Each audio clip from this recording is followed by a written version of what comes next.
Afternoon, everyone. Please be seated. The Honourable Member for Brandon West. On a matter of privilege. The Honourable Member for Brandon West on a matter of privilege. Thank you. Honourable Speaker, I rise today on a truly important matter of privilege that has impacted my ability to participate as a member and adequately represent my constituents in Brandon West.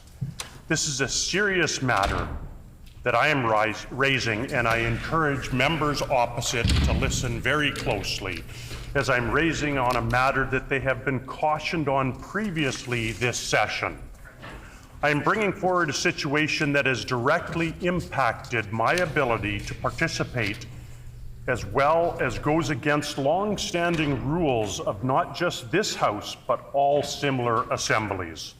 Bosch and Gagnon explained rights of members of an assembly in House of Commons Procedures and Practice, 3rd edition, and I have referenced that material substantially in preparing these remarks, as well as other legislative precedents. As these experts write, and I quote, "A complaint on a matter of privilege must satisfy two conditions before it can be accorded precedence over the orders of the day. First, the Speaker must be convinced that a prima facie case of breach of privilege has been made, and second, the matter must be raised at the earliest opportunity. I believe that both of these criteria have been met, and I will explain why, Honourable Speaker. As Speaker Bosley noted, if an honourable member is impeded or obstructed in the performance of his or her parliamentary duties through threats, intimidation, bribery, attempts, or other improper behaviour, such a case would fall within the limits of parliamentary privilege. My ability to participate was directly impacted by the actions of the Minister of Justice and this NDP government. My own hometown paper has reached out to me to comment on the proposed changes, but I cannot properly represent my constituents or answer these questions when the minister has yet to table this legislation. That is why these rules exist, Honourable Speaker. We live in a society of rules and laws. Unfortunately, we are consistently seeing certain members opposite think that the rules of this chamber do not apply to them. I fundamentally can't grasp that way of thinking.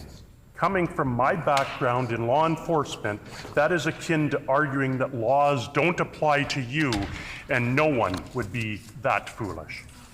As Speaker Milliken remarked in October of 2010, and I quote, "It is indisputable that it is well-established practice and accepted convention that this House has the right of first access to the texts of bills that it will consider," unquote. Unfortunately, this minister breached this long-standing convention and spoke to media and has confirmed details about a bill that has not been introduced in this House. Great.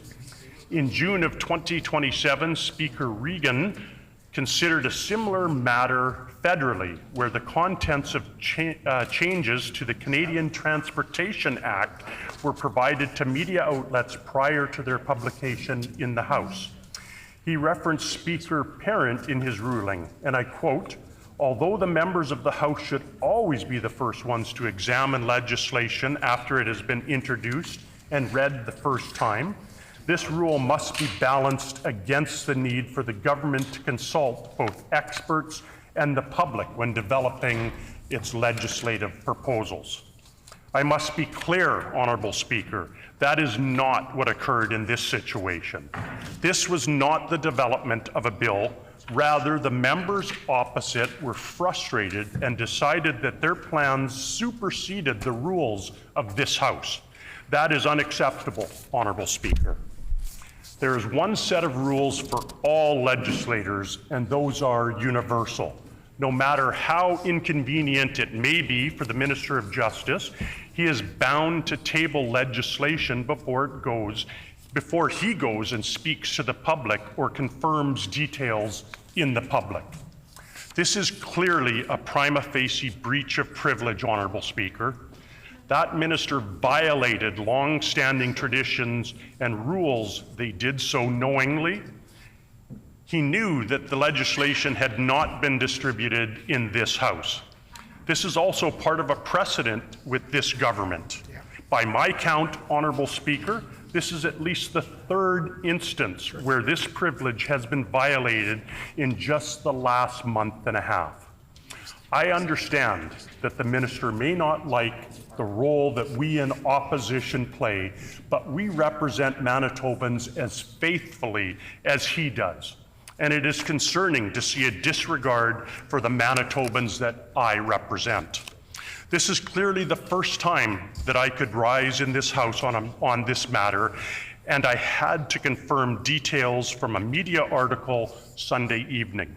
This article clearly showed that government sources confirmed details of this bill that I had no access to. A core tenet of responsible government is that responsibility flows from top down and accountability flows upwards. These two meet at the minister, who is fundamentally responsible for and accountable for all decisions and actions made within his department. We have seen this time and time again, provincially and federally. If someone from his department confirmed details to the media, then this is a serious leak if such disclosure was unauthorized and the minister is accountable. So the criteria of timeliness is met. As I could not have risen on this point earlier, there was a substantial amount of referencing and research to do to ensure I was fully aware of all of the details of this transgression. To communicate exactly how serious this is, I have further reference from other speakers to share with the House, hopefully to carry just how important this is, Honourable Speaker. On April 19th, 2016, Speaker Reagan delivered his ruling on a matter along similar lines. Amendments to the Criminal Code were reported to media before they were introduced in this House. In that instance, the government whip rose and apologized on behalf of the government because it was not authorized. Unfortunately, Honourable Speaker, that is not what happened here. For the third time, we saw a knowledgeable and intentional violation of these rules, and I will express exactly what I mean because it is vital to your ruling on this, Honourable Speaker. Need I remind members of this House that it has been merely weeks since the Minister of Labour and Immigration turned to the Premier at a media availability and asked permission to give details on a bill. Quote, "Am I allowed to answer this question?" she asked. The Premier granted that endorsement. Quote, "Just go for it," he said. The Minister joked about their shared disregard for the rules. She said, and I quote, "What's another matter of privilege, right?" Oh, my God. We've tabled that entire recording for your consideration as well as the past, Honourable Speaker.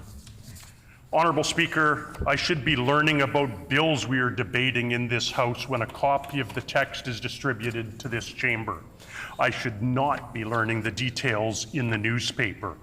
This is a matter of respect for this House and respect for all of its members. As the examples I presented earlier show, Honourable Speaker, a minister is encouraged and entitled to consult with Manitobans in the crafting of legislation. But there is a difference between consulting on the contents and having special interest groups present to media on intimate knowledge of a bill that has not been tabled. In his April 19th, 2016 ruling, Speaker Reagan quoted extensively from Speaker Milliken, used precedent to form the basis of his ruling of a prima facie case that was evident. In March of 2021, Speaker Milliken ruled that, quote, "The convention of the confidentiality of bills on notice is necessary, not only that members themselves may be well informed, but also because of the preeminent role which this House plays and must play in the legislative affairs of this nation. Speaker Reagan concluded, quote, "In this instance, the chair must conclude that the House's right of first access to legislative information was not respected. The chair appreciates the chief government whip's assertion that no one in the government was authorized to publicly release the specific details of the bill before its introduction. Still, it did happen, and these kind of incidents cause grave concern among honorable members. I believe it is a good reason why extra care should be taken to ensure that matters that ought properly be brought to the House first do not in any way get out in the public domain prematurely." In December of 1986, Speaker Fraser addressed a matter of privilege where a member alleged that an American pharmaceutical company had advanced knowledge of a bill that had not been introduced. Quote, "I think it is appropriate for the chair to remind all honorable members that these kind of incidents do cause grave concern among honorable members, and I believe it is a good reason why extra special care should be taken, especially by ministers, to ensure that matters that ought properly to be introduced in the House do not in any way get out in the public domain and cause concern to honorable members and often to ministers as well," end quote. These are two separate speakers who have confirmed that the Minister of Justice clearly knew that to present on these bills to media was a breach of our privilege as members and a violation of contempt of this House. To conclude, I encourage you, Honorable Speaker, to echo the words of Speaker Reagan. Thus, the available precedents lead me to conclude that incidents constitute a prima facie question of privilege, unquote. I have presented an obvious case, including the facts of the members on this side of the aisle are fully aware of the rules because you yourself have reminded them that it is very clear in this chamber. The Justice Minister of all members opposite should be able to obey the rules of this House and instructions from you, the Speaker. But just like with their failed bail reform, chronic repeat offenders think that they are above consequences.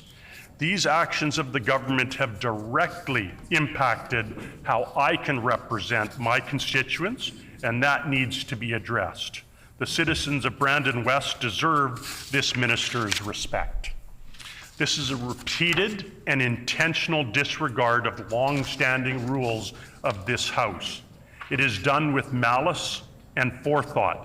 It is done to diminish the ability of members of this House to engage in enlightened and informed debate and to control media articles, as I cannot give comments when they are discussing secret information. Honorable Speaker, over a month has gone by since some ministers discussed bills in the media that have still to date not been tabled. That is willful, that is intentional, and that is a violation of privileges of all members, and it must be addressed. This is a pattern that has gone on for far too long. Therefore, I move, seconded by the member for Lac du Bonny, that the Minister of Justice be compelled to apologize to this House for his transgression. Order, please. The member can only have a seconder who's actually in his chair. The honourable member for Brandon West. I'm sorry, Honourable Speaker. Therefore, I move, seconded by the Minister for Lac du Bonny, that the Minister of Justice be compelled to apologize to this House for his transgressions and that this matter be referred to an all-party committee for review. Hear, hear. Order, please.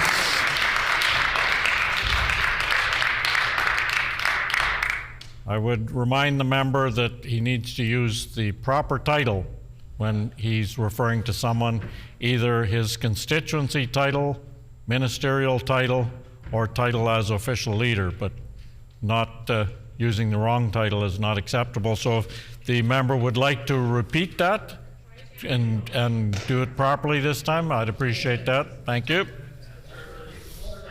The honourable member for Brandon West. Order. Therefore, I move, seconded by the member for Lac de Bonny, that the Minister of Justice be compelled to apologize to this House for his transgression, and that this matter be referred to an all-party committee for review.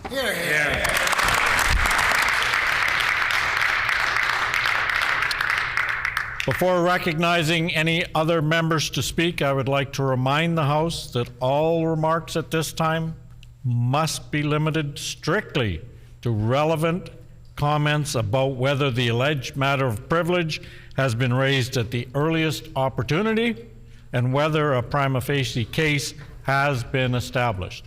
The Honourable Government House Leader. Miigwech, Honourable Speaker, in respect of the matter of privilege raised by the member for Brandon West, just a couple of things for your consideration, Honourable Speaker. One, certainly this isn't a case in which prima facie has been made. The member is in his seat, rising and attempting to waste valuable time this afternoon, so his privileges haven't been violated or molested.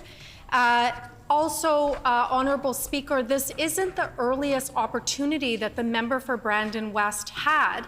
If indeed such a violation had occurred, the member for Brandon West could have gotten up yesterday. And so today, this is too late, Honourable Speaker, so I would also disabuse the member in his assessment that this is the earliest opportunity. It in fact is not.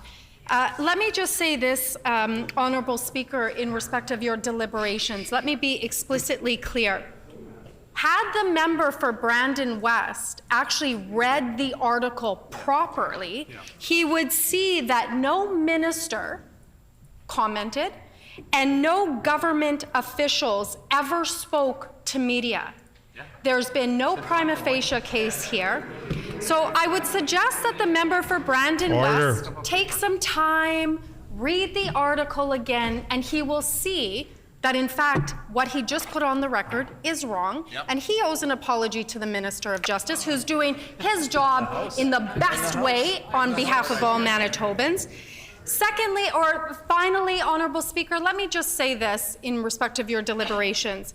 Had members opposite, every single one of them, not wasted days on days and days rising in the House, putting forward fictitious, erroneous, ridiculous matters of privilege, blocking our amazing legislative agenda, the member for Brandon West could have read the bill, but unfortunately, every single member stood up, wasted everybody's time. And so, Honourable Speaker, my suggestion is that if the members opposite want to see our amazing legislation on behalf of Manitobans, next time don't pull what you did. Miigwech.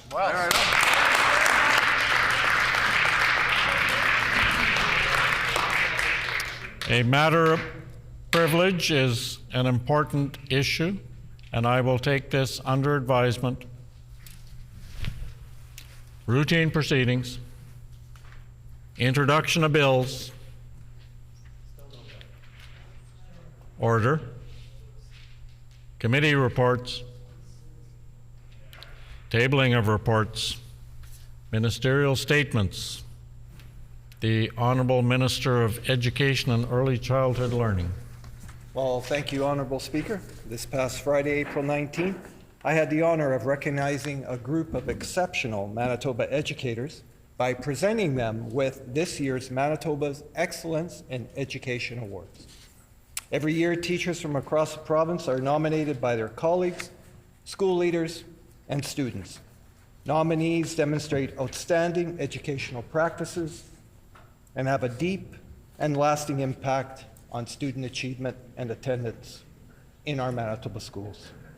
I would like to share with you a little bit about each recipient of the award and why they were chosen by this year's Selection Committee. Saul Correa from College Churchill High School, winner of a Teacher's Excellence Award, was recognized for his commitment to ensuring an inclusive, safe, and engaging environment in his woodworking program. One notable project he had his students complete was the construction of dog houses, which are donated to northern communities for dogs in need of shelter. Miroslava Demko from Ralph Brown School was winner of the Teaching Excellence Award and recognized for her ability to spark her students' curiosity through community garden initiatives and also coding instruction at grade 3. 1, 2, and 3 actually, because she's a multi-year, multilingual teacher that also teaches in the Ukrainian program. Her garden initiatives and coding instruction have had a lasting impact on her students. Tara Tuscherer from St. James Collegiate, winner of the Teaching Excellent Award, was recognized for encouraging her students to take initiative in the areas of human rights, sustainability, literacy, and Indigenous allyship. Tara has also dedicated her time to help her colleagues by offering monthly lessons that broaden understanding of truth and reconciliation, which is then utilized in their respective classrooms. Rachel Robinson from Victor Major School was winner of the Outstanding New Teacher Award and recognized for enthusiasm and energy she brings to her school. Outdoor learning, workshops, meals to go, spirit weeks, student newsletters, skating programs are just a few of the activities she has initiated or been a part of since beginning her career 2 years ago. Karen Duffield from Shamrock School was the winner of the Outstanding School Leader Award. Recognized for her dedication to changing her school's culture by meaningfully engaging students, families after school was impacted by incidents of discrimination. Rebecca Okamo from Strathclair Community School was winner of the Premier's Award for Excellence in Education. Recognized for her commitment to promoting and encouraging pride in Indigenous identity. Rebecca has explored land-based learning, Indigenous language with her students, while also emphasizing the outdoors through organizing activities such as fishing, snowshoeing, kayaking, and cross-country skiing. Honorable Speaker, I want to thank all this year's award winners for the dedication to their students, families, and communities. They are an inspiration for all Manitoba educators and will continue to be the exemplary role models Manitoba youth will look up to while attending school. Thank you, Honorable Speaker.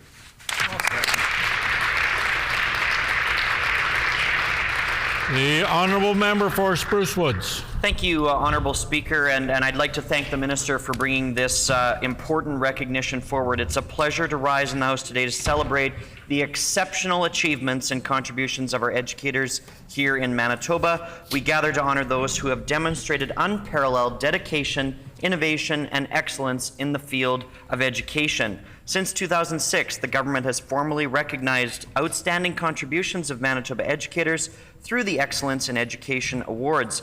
These awards recognize not only outstanding teaching, but also the transformative impact that educators have on the lives of their students and the broader community. As the Minister noted, this year's award recipients come from a range of diverse backgrounds, each showcasing their own unique skills and passion, both in and outside the classroom, with many serving long and dedicated careers over many decades.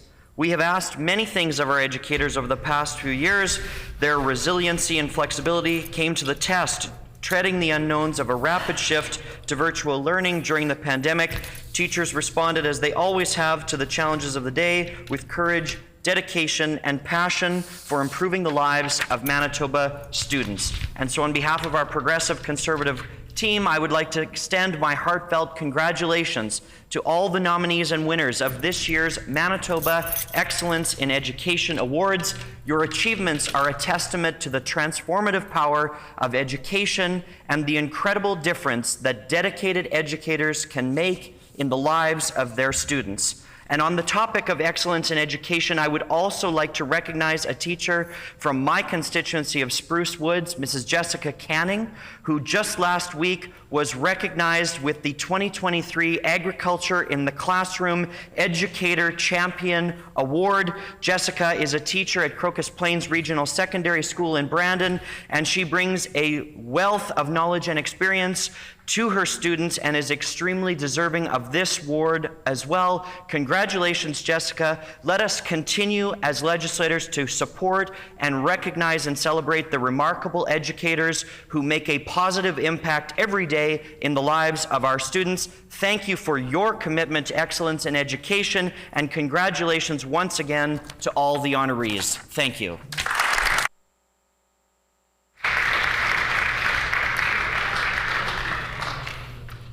No further ministerial statements, member statements. The Honourable Member for Seine River. Thank you, Honorable Speaker. Today is World Book Day. Today we celebrate books that give you a chance to disappear into another world, that capture your imagination and foster creativity. I'm sure we've all been changed by a moving story we've read, heard, or seen. Children benefit from reading unique and diverse stories at their school or their local library. As an educator, I know that books are safe spaces for many kids and offer comfort through difficult times. We have librarians, authors, and educators to thank for the stories that change our lives. For this year's World Book Day, I've invited Michael Honer, the president of the Manitoba Library Association, to join us in the gallery today. Michael and his colleagues represent the leaders in our communities who stand up for children's right to read in this province. For many, books are the key to accepting ourselves. They reveal a new way to see the world and make us more empathetic to the experiences of others. Recently, we've seen attempted book bans rise as a strategy to make people feel unwelcome in our communities. Campaigns have primarily targeted books written by 2S LGBTQIA+ authors, Black authors, Indigenous authors, and other authors of color. I am proud to say I stand with a government that celebrates the strength found in diversity. We must choose love and acceptance over agendas of hate and division. Please join me in thanking Michael and libraries in Manitoba for their amazing work in uplifting diverse stories and creating safe spaces for all our kids. Thank you, Michael.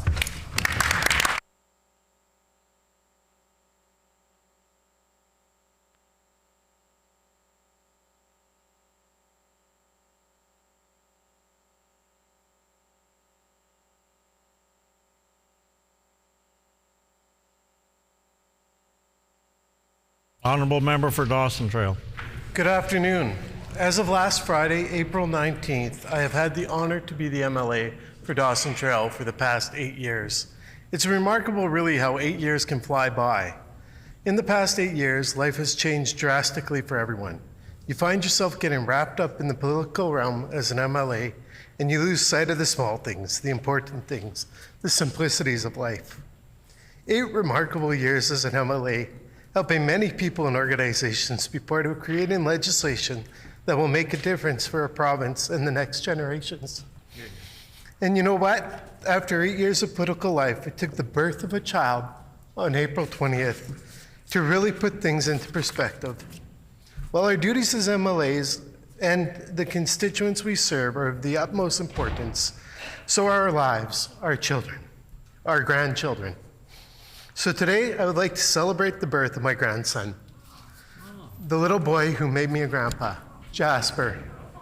Not only did this incredible little boy help put into perspective why sometimes stepping back for a moment and appreciating those who surround you is necessary, it also put into perspective the importance of this role. Forrest Whitaker once wrote, 100 years from now, it will not matter what my bank account was, the sort of house I lived in, the kind of car I drove. But the world may be a different place because I was important in the life of a child. Welcome to the world, Jasper. I love you so much already. And Zane and Jason, I'm incredibly proud of you both and wish you all the best in this next chapter of your life. Zane, Jason, and Jasper join us in the gallery today.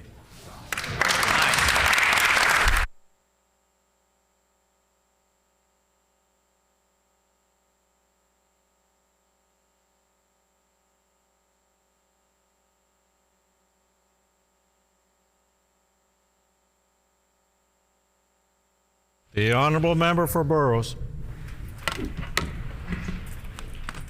Honorable Speaker, today I rise in honor of Bilal Community and Family Center, a nonprofit organization dedicated to inspiring, educating, and empowering newcomer and immigrant communities with a focus on youth and families. Since 2017, BCFC has served over 600 newcomers with seminars, weekend classes, and an array of drop-in programs. BCFC is particularly proud of its long-standing summer youth program, which hosts over 200 newcomer children and youth per year. Through academic tutoring, recreational and sports activities, and personal development, participants gain valuable life skills, and staff gain employment experience and training. BCFC has also developed a restorative youth justice program.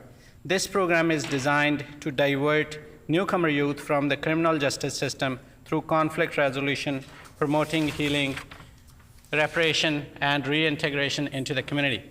They have already successfully diverted over 20 clients and have helped many at-risk youth with coaching, mental health support, mentorship, anger management sessions, and community engagement.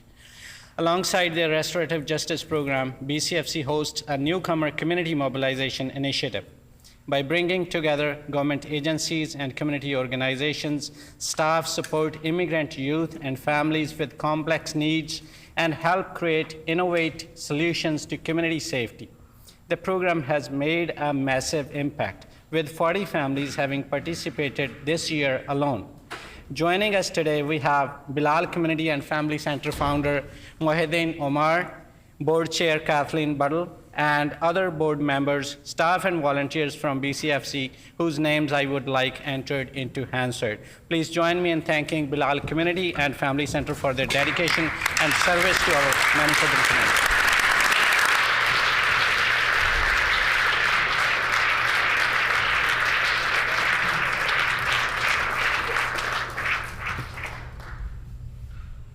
The honourable member for Swan River. Thank you, Honorable Speaker. Today I rise to recognize the 25 outstanding individuals representing the 15 surrounding communities of the expanding Community Cancer Care Committee in Russell.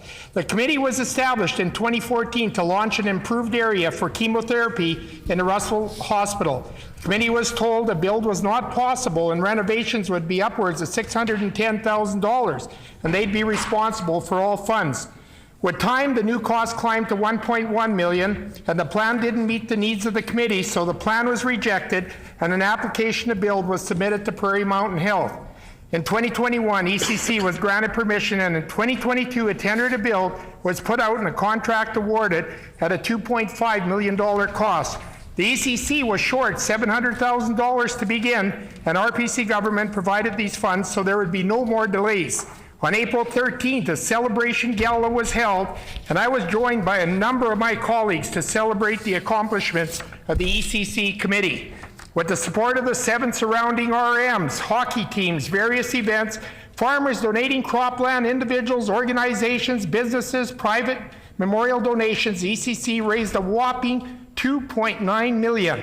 The new 3,300-foot building linked to the current health center will provide 4 treatment areas, a nursing station, dictation room, staff room, washrooms, proper examination rooms in a welcoming environment with dignity, safety, and privacy. The final phase is a proper parking lot that'll make their dreams a reality. I would like to congratulate Gloria, Judy, and the entire committee for their hard work and perseverance and not ever taking no as an answer. Your commitment made this dream become a reality. Congratulations. And I would also like to ask for leave to include the 25 committee members into Hansford. Thank you.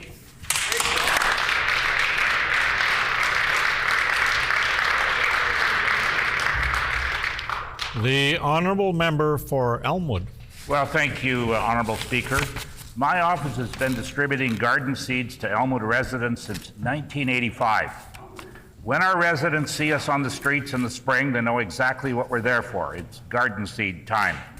In the early years, residents got forget-me-not flower seeds. We then graduated to multiple types of flower seeds, then to 10 different types of vegetable seeds, all purchased from Mackenzie Seeds of Brandon.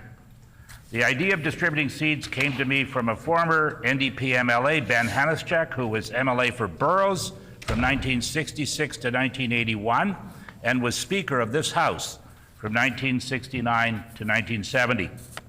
Ben came up with the idea for his 1966 election campaign. He purchased bags of the raw seed of forget-me-nots. He filled plastic bags, labeled them, and distributed them to the packets to residents of Burroughs constituency. My concern has always been that our generation has turned our backs on gardening. Our parents and grandparents had gardens. We need to rediscover our roots and get back to growing some of our own food. Every spring is a welcome opportunity to meet and greet our residents in their yards, often giving our gardeners a choice, a variety of garden seeds.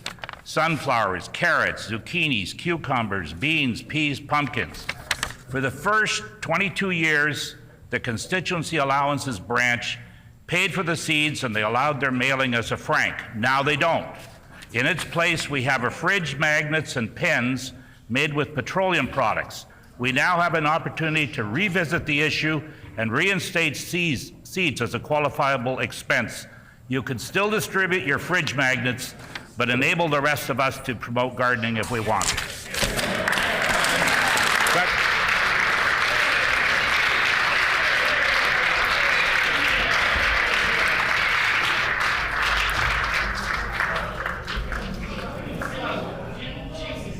Order. Order. Oral questions. Nobody has any questions today?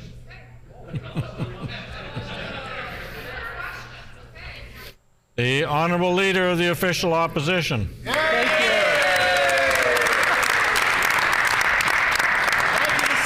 Thank you, Honourable Speaker. I was just listening to the blooming of new relationships happening in this wonderful chamber, and I just was taken back from the member for Elmwood's statement. So, on a serious topic, Honourable Speaker, multiple people with absolutely everything to lose have come forward with the same story. They say the Minister of Labour and Immigration, the MLA for Notre Dame, threatened them with consequences. We've heard the NDP minister slap the table and raise her voice. We're asking, was the Premier, the NDP leader, in the room at the time? Good question. The Honourable First Minister. So I answered these questions yesterday. We did a draw last week. We're doing a draw tomorrow. Yeah. We're doing another draw next week. And this minister has my full support. Yeah, that's right.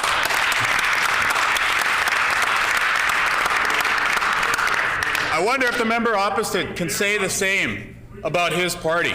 Yeah. The PC Party of Manitoba just put out a recent membership survey. Oh. And the first slide on this membership survey that this leader had his political organization sent out in his interim capacity says, and I quote, "Many of you who have expressed that you did not feel the 2023 provincial election campaign aligned with your values or the values you believed aligned with the PC Party of Manitoba," end quote. Yeah. Again, I think most Manitobans could see that very clearly, but I think it's pretty surprising to see that the interim leader of the PC Party has given direction for them to communicate to their members and say that they themselves did not align with the values of their members.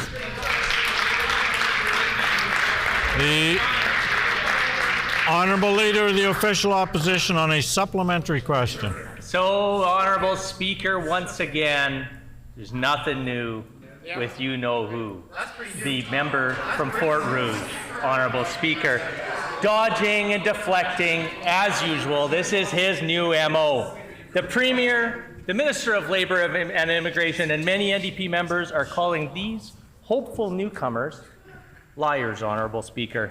Honourable Speaker, if what the hopeful new Manitobans conveyed to them was not, then can the member for Fort Rouge inform the House what exactly was said?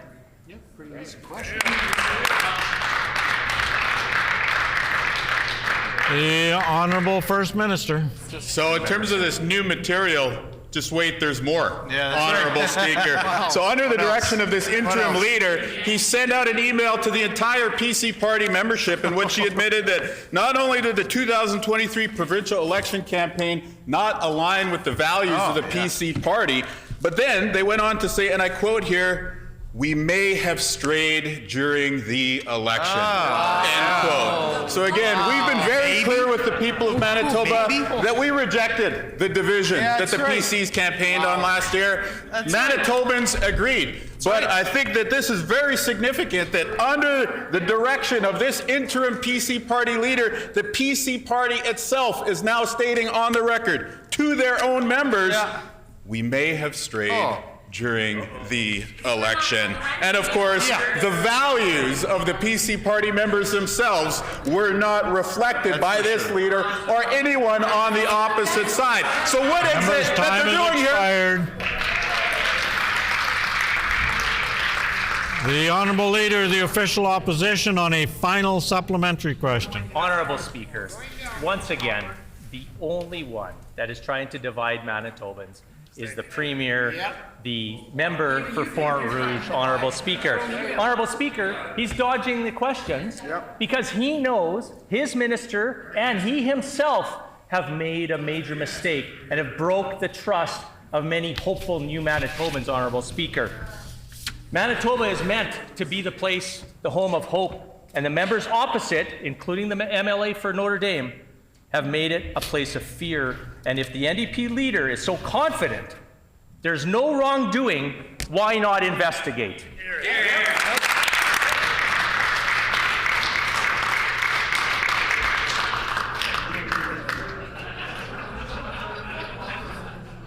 The Honourable First Minister.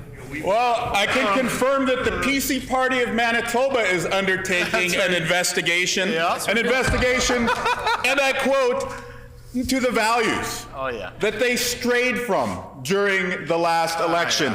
I'll table these documents that the interim PC party leader directed be mailed to every single PC party member in the province. Let's dive into some of the questions that they asked their members. What's important in the next leader? Two of the options for them to consider are competence and integrity. On this side of the House, we would assume anyone putting their name forward for leader would be competent and have integrity. But under this member opposite, under the interim leader opposite, apparently it's up for debate. Should the next PC party leader show integrity? Should they be competent? According to this interim PC party leader, that's for others to decide. The Honourable Leader of the Official Opposition on a new question. Honourable Speaker, we had a whole set of questions coming up. Honourable Speaker, we had a whole set of questions coming up. And the member for Fort Rouge wants to talk about integrity. Honourable Speaker, in my early to mid-20s, I was working in schools, working with youth, contributing in a positive way to not only my community, but also working with students in the LGBTQ community. I would like to ask this Premier, this leader of the NDP, what was he doing at that time in his life?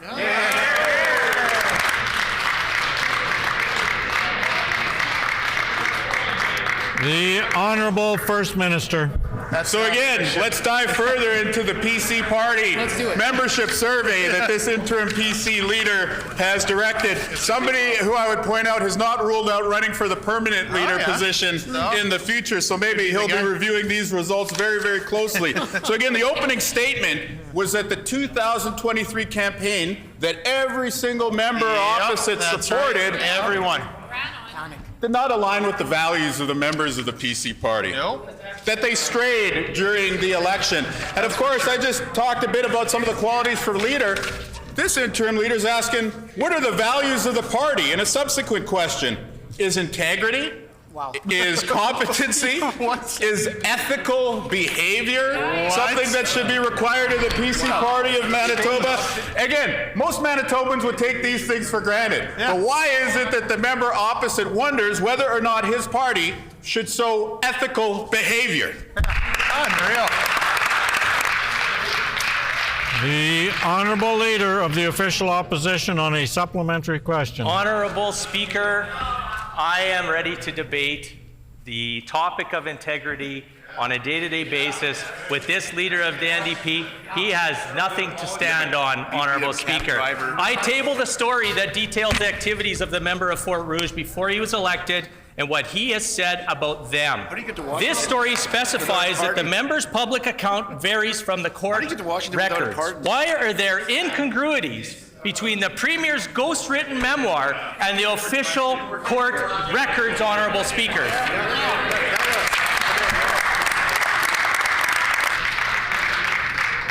The Honourable First Minister. Well, again, it's really something that this interim PC leader has directed that his party tell their members that the last provincial election campaign that saw all of them elected did not align with the values of the members of that party, and that, of course, they, quote, may have strayed during the election, unquote. And it's quite shocking that they don't take it for granted that there would be competence or integrity shown from a PC party leader, or that the party itself should show the values of ethics or integrity. But I think there's something really, really telling here that they put on the survey question. The question is whether the PC party should be empathetic. I think after the resounding defeat that they suffered last year, targeting vulnerable Manitobans day in, day out, it really should be clear to the members opposite and the interim PC leader that yes, Manitobans want them to show empathy. Yeah, that's right. The Honourable Leader of the Official Opposition on a final supplementary question. Honourable Speaker, we have seen over the last couple of weeks the lack of empathy, the lack of character from not only this Premier, but also his Minister, the Minister of Labour and Immigration. So I ask again today, Honourable Speaker, since we're talking about integrity and stepping up, will the Premier ask his MLA for Notre Dame to resign as Minister of Labour and Immigration and apologize today to all those hopeful new Manitobans, which they all have threatened on a daily basis, Honourable Speaker? Order. The Honourable First Minister. Bench isn't even clapping. Well, here's the thing, Honourable Speaker. They went out and campaigned on division last year. They went out and sought to be elected on attacking vulnerable Manitobans, the families of murder victims. Now, some of them found their way into the chamber, but now they're asking the PC party membership, you know, are you willing to forgive us that we strayed during the election, that we didn't reflect your values? Do you think we should practice competence and integrity? It's clear that they've placed a big mistake at the feet of their members, and they're now doing the flip-flop that they always talk about. They campaigned on division, now they want to change the channel. Well, when you come here and you try to change the values on which you were elected, as they're now doing, I think you're the one who should resign. That's right.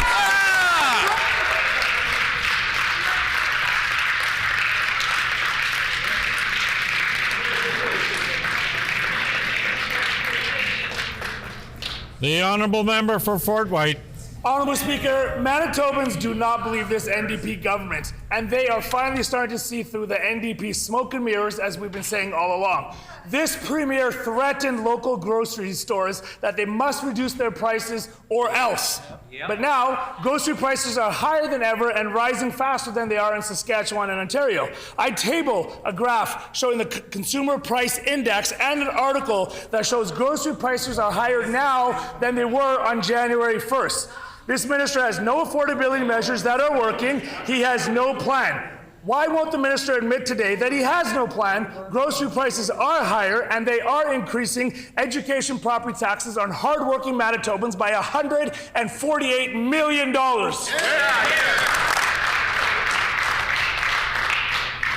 The Honourable Minister of Economic Development, Investment, Trade and Natural Resources. Honourable Speaker, we're happy to stand on our record of affordability. One of the first things we did since coming into office was to take real action to deliver affordability directly to Manitobans by cutting the fuel tax by 14 cents a litre on January 1st. That's savings every time Manitobans fuel up. That's real savings in their pockets every day. And we're proud of that fact. And as a result of that, what happened? Lowest inflation rate for 3 months in the country.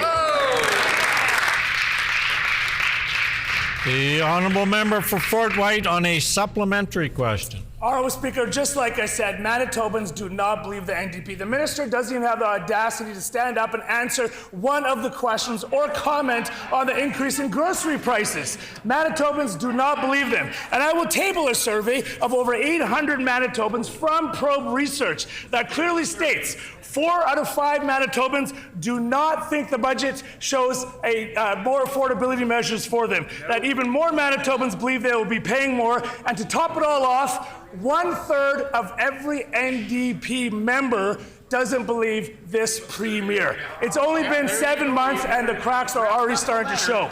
Will the minister admit today and answer one question, please, that he has no plan? Member's time has expired.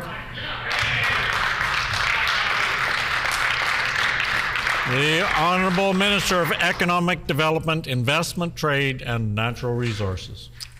Honourable Speaker, members opposite should pay attention. We're already delivering on our plan. We lowered the fuels tax by 14 cents. We cut the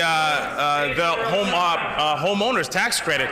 It's $1,500 that homeowners can get. That is a real savings for Manitobans. These are the initiatives that we are doing in Manitoba to save all Manitobans money. This is what we're talking about with our government plan. Instead of talk, instead of division, instead of picking fights with Manitobans and with the federal government, we're just doing the work. We're getting things done for Manitobans. And that means saving you money every day. The Honourable Member for Fort White on a final supplementary question. Honourable Speaker, proof once again, facts do not matter for this NDP. That minister will not simply answer why grocery prices are the highest they've been in this province under the NDP. He will not comment on the $148 million tax increase under this NDP. And I'm going to table more articles because facts do matter, showing a 17% increase in property taxes in Manitoba, $148 million tax grab. I've already tabled more facts, and here's another one. Gas prices in this province are increasing every single day and are at the highest point they've been today than they were on January 1st. Why won't this minister just simply stand up and say he has no plan and he is not working for affordability measures for Manitobans?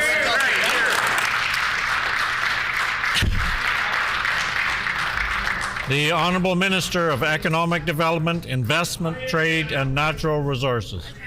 Honourable Speaker, the member's assertions are wrong. We have the lowest gas prices in the country. We have the lowest inflation rate in the country for 3 months in a row. We've extended the gas tax holiday. We've brought in a new $1,500 homeowners affordability tax credit.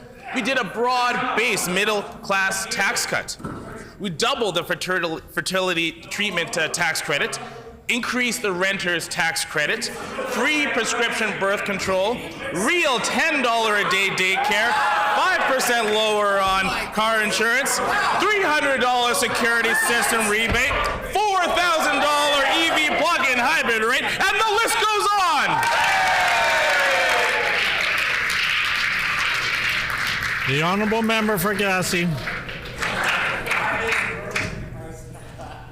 While members opposite want to talk about empathy, I want to talk about honesty. For 2 days, we've been calling on this NDP government to address the undemocratic behavior of the Minister of Labour and Immigration. And instead of rising to admit her guilt, this minister continues to hide behind her premier and her colleagues. Shame. This is not the same individual who slammed tables and demanded that the international community stop protesting and make her look bad.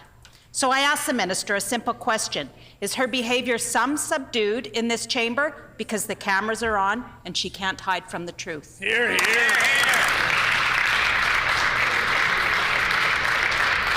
The Honourable Minister of Labour and Immigration. Thank you, Honourable Speaker. Members opposite are engaging in slander. They have tabled nameless sources and hearsay. There are no references to dates or any other kind of information so that I may be able to even begin to defend myself. Yesterday, the Leader of the Opposition wildly accused that the Premier might have been at the same meeting with protesters that I allegedly threatened.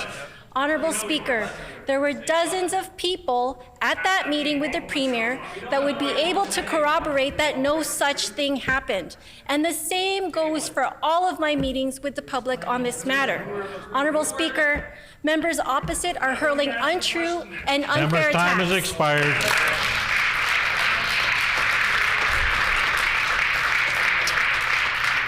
The honourable member for Gassey on a supplementary question. Members opposite should be ashamed. Multiple MPMP applicants have come forward, shared their stories of how they were intimidated by this minister, shared how they felt uncomfortable, and shared their concerns of protesting for fear of repercussions. And what do the NDP do? They call these students liars. They shout hateful things across the chamber. So I ask the minister and her colleagues, will they step outside of this chamber, away from their parliamentary privilege, and repeat these attacks on the international community? Hear, hear.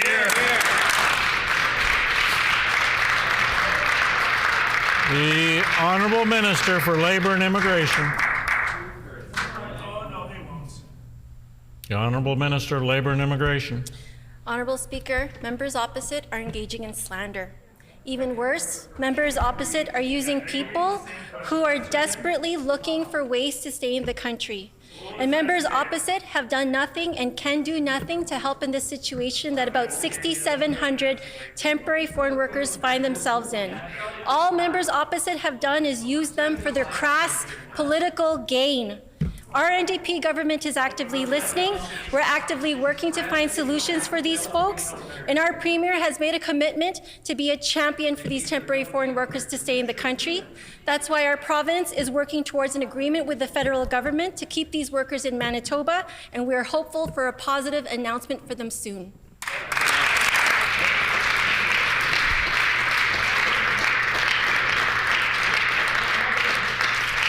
The honourable member for Gassey on a final supplementary question. They won't, Honourable Speaker. They hide behind privilege, the same way the minister hides from her colleagues, the same way she hides from accountability. She must be the next one taking a trip to New York. She pretends that because draws have happened, then nothing could be wrong. She threatened to cancel draws if protests didn't stop. Will the minister do the right thing and apologize and cooperate with an investigation? Hear, hear.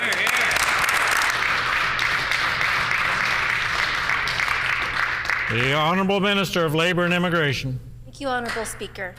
Members opposite are engaging in slander for their own crass political gain.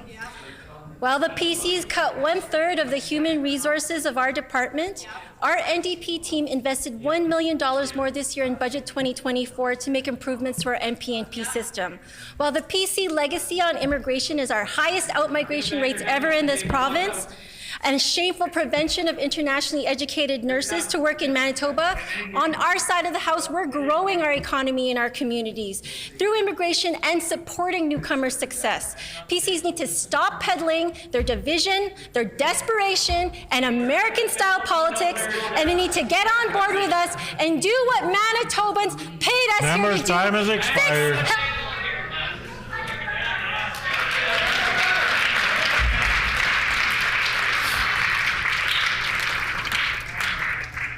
The honourable member for Selkirk. Honourable Speaker, the international community came to Manitoba to invest and contribute to our communities. Hear, hear.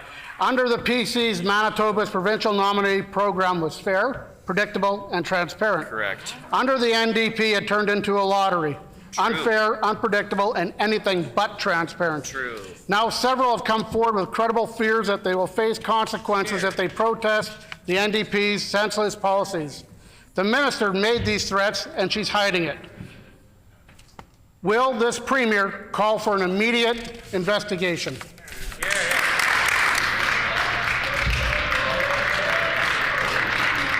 The honourable minister for Sports, Culture, Heritage and Tourism. Hey, Like Coach Rick Bowness says, you come for one of us, you come for all of us. On this side of the house, we are a team. We are a team focused on making Manitoba the great province that we all know it is. And in that survey, put on none of the above, because you don't answer any of them.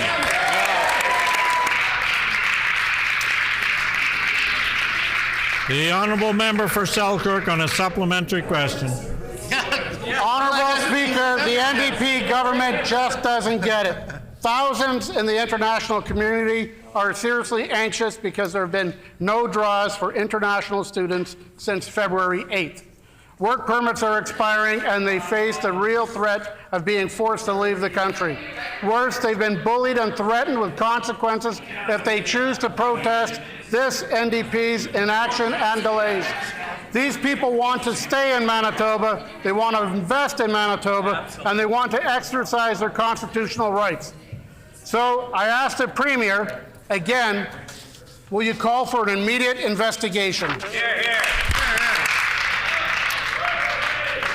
The Honourable Minister of Sport, Culture, Heritage and Tourism. In the spirit of the Stanley Cup playoffs, you are offside with that line of questioning. We have checked the replay. This minister, Lady Bing Winner, has more integrity in her small finger than the rest of that caucus has. She is working tirelessly for Manitobans. She is working tirelessly for the people who want to become Manitobans, and we are lucky on this side of the house to have her. The honourable member for Selkirk on a final supplementary question. Honourable Speaker, it's clear. Speak up against this NDP government and you are gone. Listen to the minister and you get preferential treatment. Talk about picking winners and losings and pitting newcomers against each other. Shame on the NDP. We've spoken to several people and now we know the Premier was also a witness to the members' shouts and intimidation. These claims need to be investigated fully, and we know that the immigration system needs to be fair and transparent. The minister has been accused of putting her thumb on the scale of abusing her power. So why does this Premier refuse to allow an investigation? The Honourable Minister of Sport, Culture, Heritage and Tourism. Else we are an equal opportunity party, so we're going to quote another sport, football. Unsportsmanlike conduct on that side of the house. We have a team that is ready to deliver for Manitobans, ready to deliver on affordability, ready to deliver on healthcare, ready to deliver on education, ready to deliver for communities, ready to deliver for immigration, ready to deliver for labor. We are ready. We are ready to debate the issues in this house. Come with questions about what matters to Manitobans. The honourable member for Roblin. While in campaign mode, the NDP made some big promises they have yet to keep, including reducing nurse overtime. I don't know if they've noticed the billboards and the ads that the nurses union has been putting out, but nurses are not feeling heard by this NDP government. The Minister of Health campaigned on ending nurse overtime, and in fact, they went so far as to introduce legislation twice while in opposition to completely end mandatory overtime. So I have a simple question. How many nurse overtime hours have been worked since the NDP took office? Hey, good question. The Honourable Minister of Health, Seniors and Long-Term Care. Honourable Speaker, our 2024 budget has $309 million earmarked for the retention, the recruitment and training of healthcare professionals across our province. Wow. In contrast, the PCs spent $1.2 million on hateful advertising. Hateful advertising to attack the victims in our communities, to attack trans kids, to attack vulnerable people in our province. On this side of the House, we are focused on investing in this province to improve the conditions for healthcare workers. On that side of the House, they were investing in division and hate and taking steps that drove healthcare workers out of the province. We will take no lessons from that member or any member. Member's time has opposite. expired.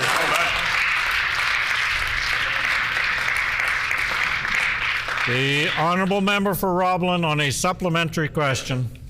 I checked the NDP's budget this morning. There's not a single dollar earmarked for reducing nurse overtime. I'll table a FIPA that reveals in the months of October through December alone, almost 78,000 overtime hours were clocked for frontline nurses in shared health facilities.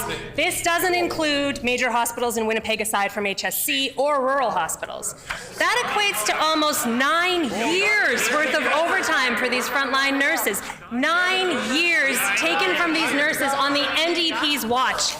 Why has this NDP government failed to listen to such a major concern from nurses? The Honourable Minister of Health, Seniors and Long-Term Care. Honourable Speaker, we have been listening to nurses since our first day in office. And I'll tell you a little bit about what we've heard. We heard that for over 7.5 years, they put up with a previous PC government that refused to meet with them, refused to listen to them, that forced them into the tunnels under HSC to go and look for other jobs when they deleted their positions for hundreds of nurses across the healthcare system. These are the very nurses who no longer were able to work at the bedside of over 500 beds the previous government cut from our healthcare system.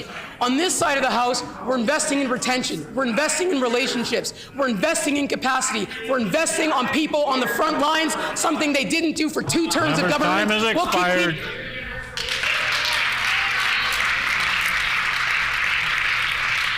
The honourable member for Roblin on a final supplementary question. Thank you, Honourable Speaker. To quote the now Premier from Hansard, overtime causes personal difficulties around childcare, managing of families. It's been a concern that's been highlighted by nurses and by others in healthcare. End quote. Yet, in its first 3 months in government, you've done nothing. There's no money earmarked in your budget. There is no money earmarked in the budget to reduce nurse overtime. They cried foul in opposition for years, and now the monthly average is 26,000 hours of nursing overtime. While the Premier is trying to shout me down, I'll ask, is the NDP government actually listening to nurses, or was that just another NDP broken campaign promise?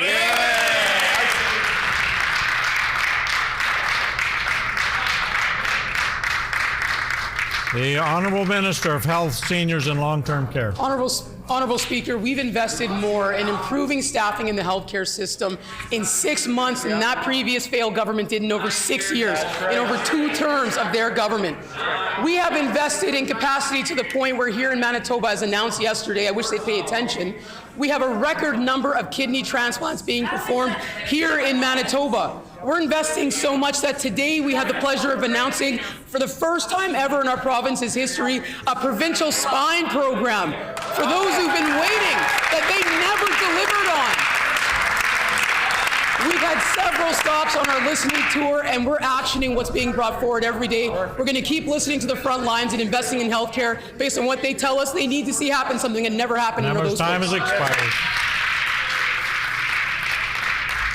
The Honourable Member for Tyndall Park. Thank you, Honourable Speaker. As a quick side note, I would like to table the following document to confirm the statistics that were questioned by the Environment Minister during my question yesterday. Furthermore, we know that our unseasonably warm temperatures, among many other factors such as drought conditions, affect hydro revenues. Given all of the warning signs made by the previous CEO of Manitoba Hydro, does this Premier believe that our current energy grid is sufficient to sustain net zero by 2050? The Honourable Minister of Environment and Climate Change. Thank you very much, Honourable Speaker, and thank you to the member for Tyndall Park for the question. Unfortunately, I'm not in the House today to view the document that was tabled. Order, please. Order, please.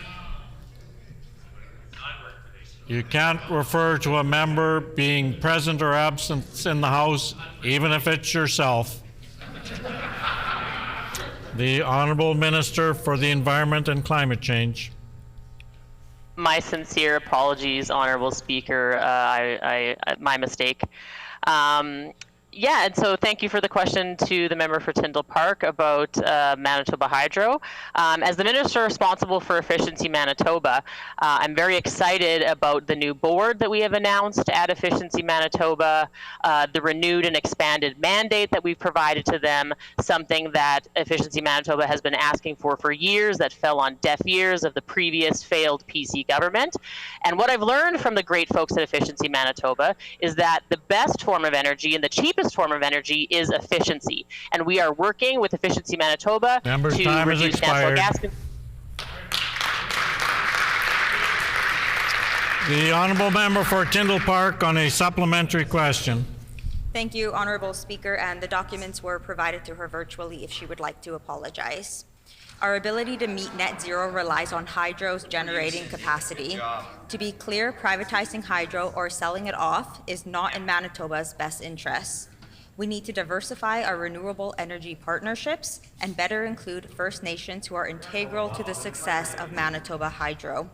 Can the minister help us understand why he has closed the door on all renewable energy partnerships outside of the public sector? Great question. The Honourable Minister for Environment and Climate Change. Thank you, Honourable Speaker, and let me be crystal clear for Manitobans. Under an NDP government, Manitoba Hydro will always remain public. Unlike under the previous government, thank you. While the previous government was motivated and on the road to privatize Manitoba Hydro, they were selling off the subsidiaries. Under an NDP government, that will never, ever happen. We are so proud of the leadership of our Minister of Finance and the minister responsible for Manitoba Hydro. We know that Manitoba Hydro is going to be there to meet the needs of industry and to grow our economy, and we cannot wait to show Member's time has Manitobans our expired.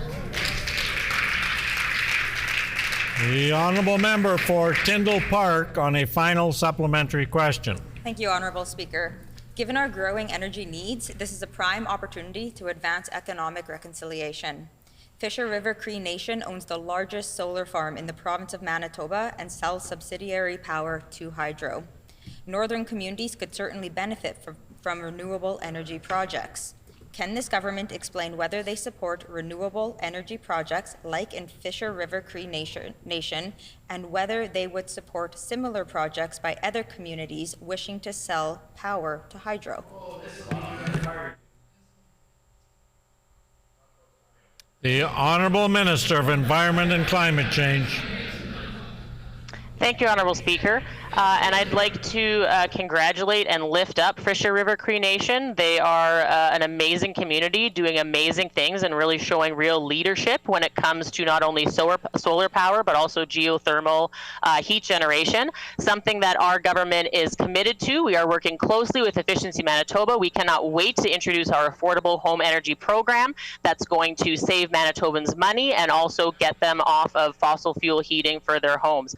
I am also so excited that Budget 2024 introduces electric vehicle rebates for Manitobans. Manitobans are going to save $4,000 on a new electric or plug-in hybrid vehicle, $2,500 on used vehicles, and we are here committed to the environment, ready to serve Time has Manitoba. expired.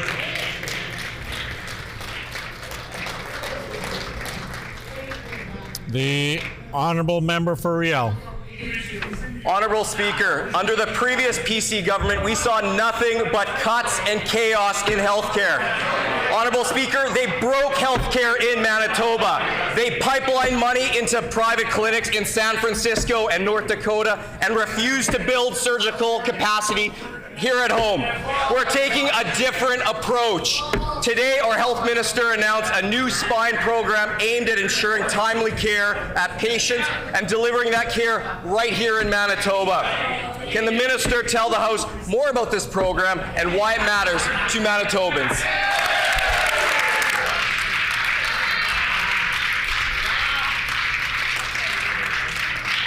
The Honourable Minister of Health, Seniors and Long-Term Care. I thank my colleague from Riel for that great question. Honourable Speaker, our NDP government is investing $12 million into a new provincial spine program, something that is historic and long overdue for Manitobans.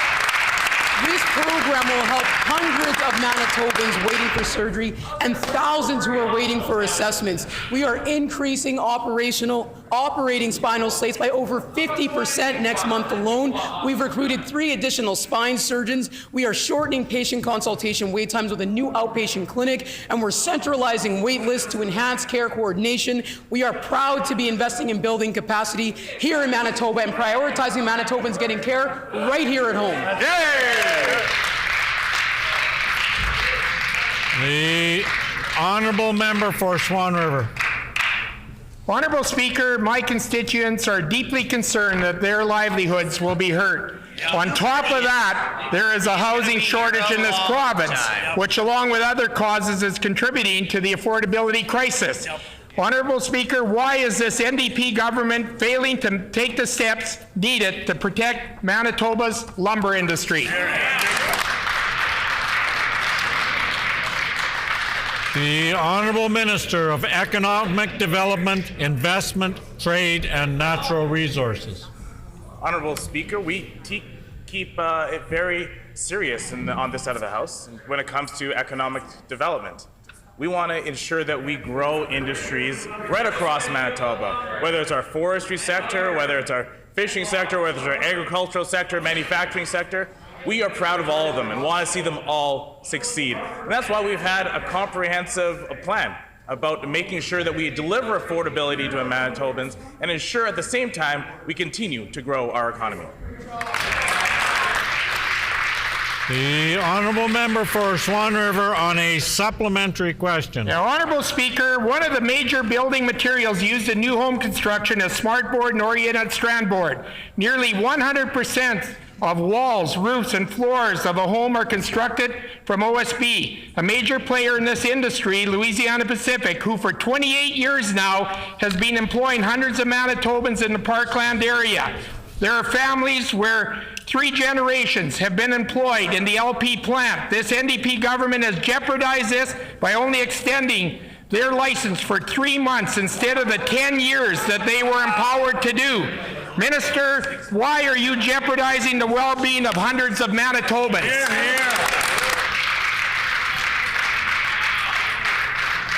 The Honourable First Minister. We did an interim extension just like the PCs did, and here's the thing, we're standing up for jobs in the Swan Valley region. You hear that? You hear that? They heckle because they have nothing to say. That's right. One of the many problems with the PC party is that they never ask questions about Brandon. We know that that's what they were like in government too. If you read the Brandon Sun headlines about their budgets, it said that Tories leave locals wanting more. That was 2018. And that Brandon was left out of the budget 2022 loop. Well, the good thing is that the recent editorial of Brandon says that the investments in 18th Street are great, that the Maryland Park School project moving ahead is good news, and where they were said to be leaving Brandon out of the loop, I'll table the document says Brandon gets some love from the NDP.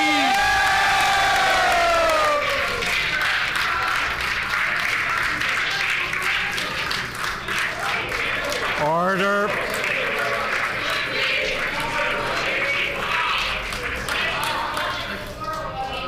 Order. Order. The time for oral questions has expired, and I have a ruling for the House.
On March 18th, 2024, immediately following the prayer and land acknowledgement, the Honourable Member for Spruce Woods raised a matter of privilege, alleging that the Honourable First Minister had repeatedly called him a failed political staffer, and this impeded his ability to serve his constituents.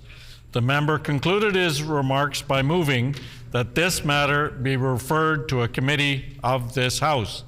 The Honourable Government House Leader spoke to the matter before I took it under advisement. For a matter of privilege to be ruled in order, a prima facie case of privilege, the member must demonstrate that the issue has been raised at the earliest opportunity, while also providing sufficient evidence that the privileges of the House have been breached. The Honourable Member for Spruce Woods was silent on the condition of timeliness, and I would therefore rule that this requirement was not met. On the second issue of whether a prima facie case of privilege had been established, it has been ruled many times in the House that a disagreement between two members over comments spoken on the record does not qualify as a matter of privilege. On page 148 of the third edition of House of Commons Procedure and Practice, Boscan Gagnon advised that if a question of privilege involves a disagreement between two members or more, members as to facts, the Speaker typically rules that such a dispute does not prevent members from fulfilling their parliamentary functions, nor does such a disagreement breach the collective privileges of the House. Further, Beauchesne citation 31(1) advises that a dispute arising between two members as to the allegations of facts does not fulfill the conditions of parliamentary privilege. Accordingly, I rule that a prima facie case of a breach of privilege has not been established in the case. The last comment I will make is that although we are all protected by parliamentary privileges while in the chamber that grants us freedom of speech, personal attacks and disrespect will never help win an argument or debate and have no place in this legislature. Thank you for your attention to this matter. The Honourable Opposition House Leader. Yeah, with all due respect, I'd like to challenge the ruling. The ruling of the chair has been challenged. All those in favor of the ruling, please say aye. Aye. All those opposed, please say nay. Nay. In my opinion, the ayes have it. The Honourable Opposition House Leader. Yes, I'd like a recorded vote, please. A recorded vote has been called. Call in the members.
Order, please.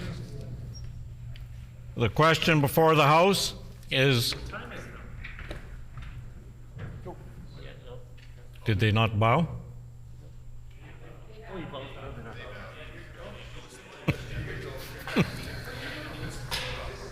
The question before the House is, shall the ruling of the chair be sustained? All those in the House in favor, please rise.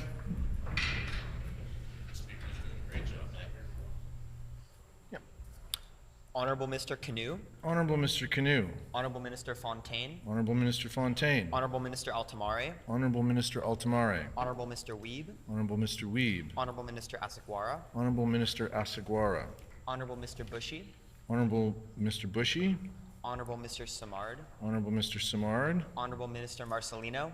Honorable Minister Marcelino. Honorable Mr. Moses. Honorable Mr. Moses. Honorable Minister Naylor. Honorable Minister Naylor. MLA Sandhu. MLA Sandhu.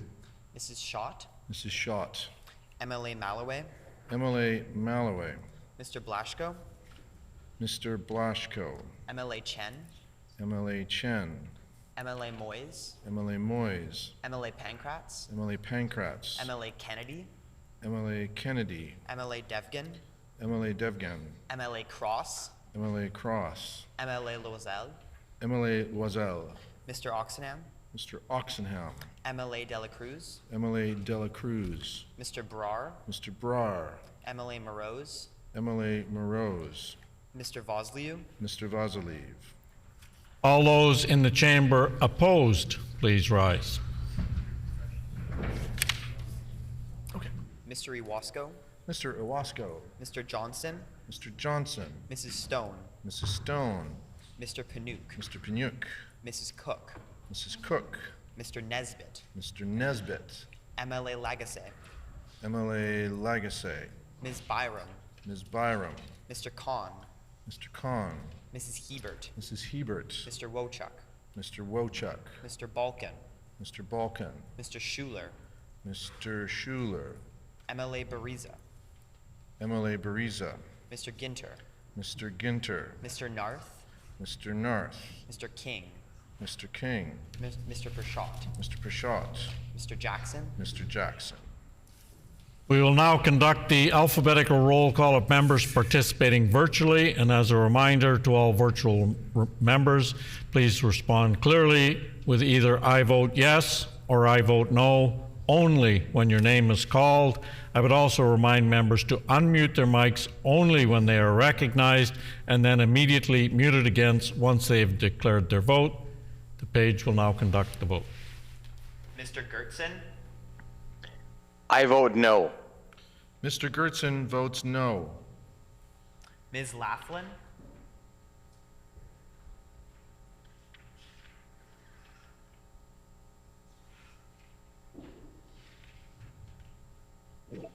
I vote yes. Ms. Laughlin votes yes. Honorable Minister Schmidt. I vote yes. Honorable Minister Schmidt votes yes. Honorable Ms. Smith. I vote yes. Honorable Ms. Smith votes yes.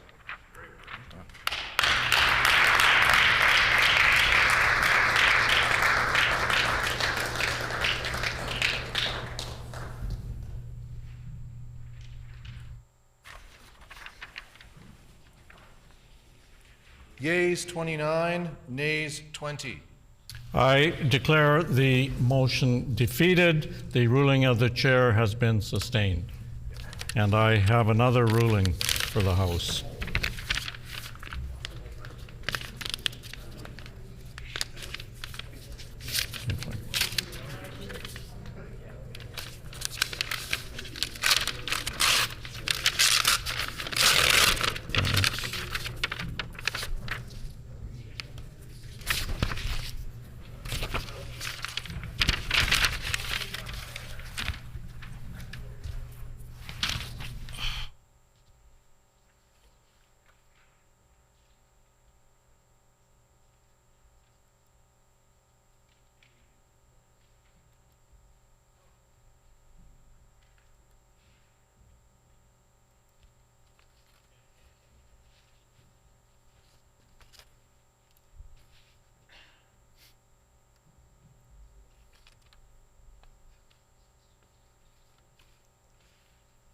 Prior to routine proceedings on March 18, 2024, the Honourable Leader of the Official Opposition raised a matter of privilege, alleging that the Premier made comments to the media and in the House that damaged his reputation as an educator, which thereby impeded his ability to serve his constituents. The member concluded his remarks by moving that this House call on the member for Fort Rouge to retract his inflammatory remarks and apologize, as well as direct this matter to an all-party committee for review. The Honourable Government House Leader spoke on the matter before I took it under advisement. As the House knows, for a matter of privilege to be ruled as prima facie case, the member must demonstrate that the issue has been raised at the earliest opportunity, while also providing sufficient evidence that the privileges of the House have been breached. On the condition of timeliness, the Honourable Leader of the Official Opposition indicated that this was his first opportunity to raise the matter. However, the member referenced multiple occasions when the alleged infractions occurred, yet he didn't state any specific dates, and he also didn't raise this matter after any of those occasions. I found the member's explanation of this condition incomplete, and accordingly, I am ruling that he did not meet the test of timeliness on this matter. For the record, I will also rule on the question of whether sufficient evidence was provided to demonstrate a breach of privilege. On this occasion, on this condition, I must indicate that disputes between members regarding information put on the record are neither matters of privilege nor order, but rather matters of debate. Joseph Mango on page 223 of the second edition of the Parliamentary Privilege in Canada states that a dispute between two members about questions of facts said in debate does not constitute a valid question of privilege because it is a matter of debate. Further, on page 148 of the third edition of House of Commons Procedure and Practice, Bosque and Gagnon state that if the question of privilege involves a disagreement between two or more members as to facts, the Speaker typically rules that such a dispute does not prevent members from fulfilling their parliamentary functions, nor does such a disagreement breach the collective privileges of the House. Accordingly, I rule that the member has not demonstrated a prima facie case of privilege. Thank you for your attention to this ruling. The Honourable Opposition House Leader. Respectfully, I would challenge the ruling. The ruling of the Speaker has been challenged. All those in favor of sustaining the ruling, please say aye. Aye. All those who are opposed to sustaining the ruling, please say nay. Nay. In my opinion, the ayes have it. The Honourable Opposition House Leader. A recorded vote, please. A recorded vote has been called. Call in the members.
Order, please. Order.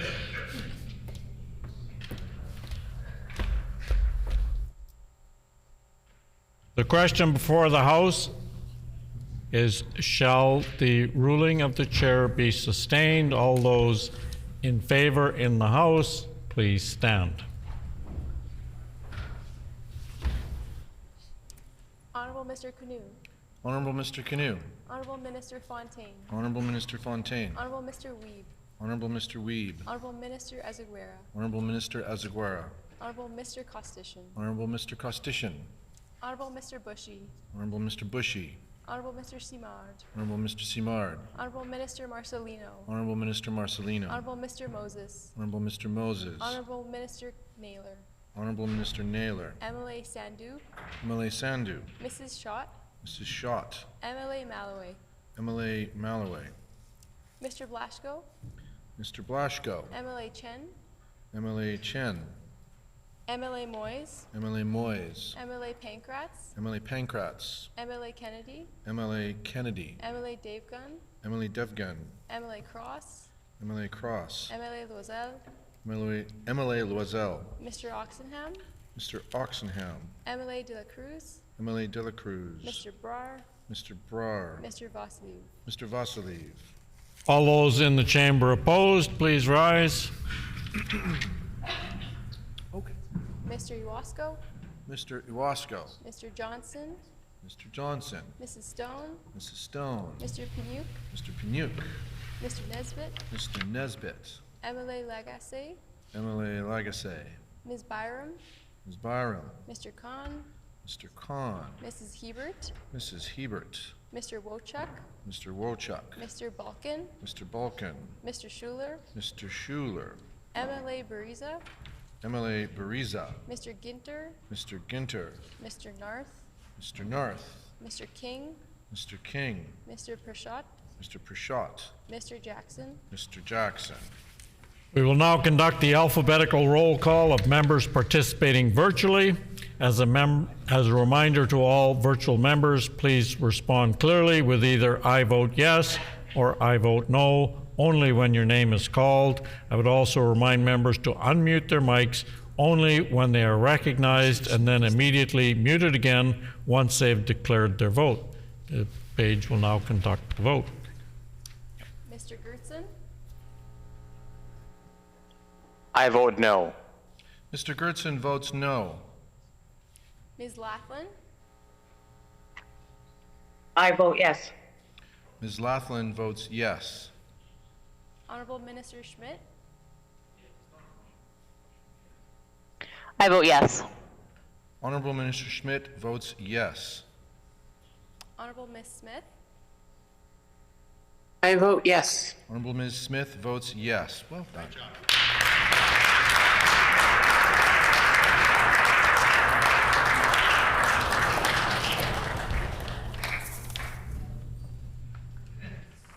Yeas 28, nays 19. I declare the Speaker's ruling stands. Sustained, the hour now being past 5 o'clock. This House is adjourned and stands adjourned until 1:30 p.m. tomorrow.